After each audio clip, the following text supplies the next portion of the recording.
Aabot sa 320.5 billion pesos ang inilaang pondo para sa sektor ng kalusugan.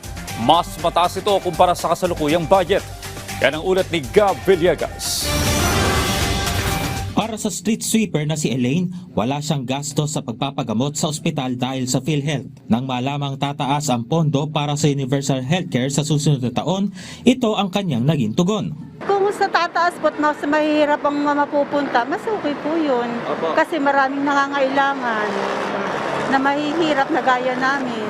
Nabalian naman ng buto ang motorcycle taxi driver na si Omar matapos siyang banggain ng sasakyan noong panahon ng pandemya. Ayon sa kanya, na-confine siya ng 1 buwan sa ospital at humingi siya ng tulong sa isang grupo upang mabayaran ang kanyang hospital bill. Kaya naman, umaasa siyang hindi na siya mahihirapang magpagamot sa oras na kailanganin niya ito.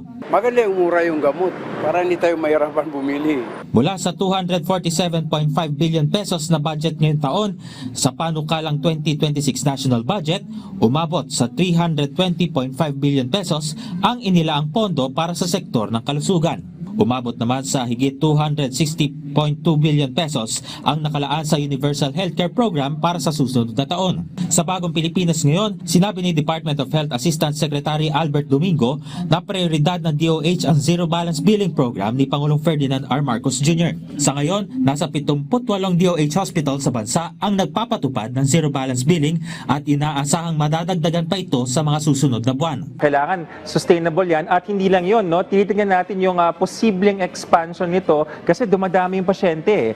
As many as 20% pumanik, nakita natin, sabi nga na ating Pangulo, yung mga dating di nagpapatingin na sila ngayon. So dapat handa yung budget natin. Nais rin ng Health Department na madagdagan pa ang hospital beds at mga kagamitan sa mga health facilities. Prioridad din ng DOH na mapababa ang kaso ng HIV, tuberculosis at mga non-communicable diseases. Gab Villegas para sa Pambansang TV sa Bagong Pilipinas.